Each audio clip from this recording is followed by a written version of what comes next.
ఇక్కడ చూపిస్తున్నది మహాబిల్వం. ఇది చాలా శక్తివంతమైనది. మహిమాన్వితమైనటువంటి బిల్వవృక్షం ఎక్కడ పుట్టిందో తెలుసుకుందాం. ఒకసారి శ్రీ మహావిష్ణువు తన భార్య అయినటువంటి లక్ష్మీదేవితో కలిసి శివుడు గురించి ఘోరమైనటువంటి తపస్సు చేశాడు. ఆ సమయంలో లక్ష్మీదేవి కుడి చేతి నుంచి బిల్వవృక్షం జన్మించింది. మహాశివుడు ఆ సమయంలో ప్రత్యక్షమై జగద్రక్ష భారాన్ని శ్రీ మహావిష్ణుపై ఉంచడం జరిగింది. శ్రీవృక్షం అన్నటువంటి పేరుతో ఈ బిల్వ వృక్షాన్ని పిలుస్తారు. దేవతలు స్వర్గంలోనూ మందర పర్వతం పైన వైకుంఠంలోనూ దీన్ని నాటడం జరిగింది.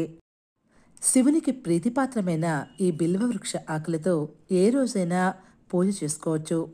సోమవారం కోస్తే సోమవారం నాడే పూజకు వినియోగించాలి.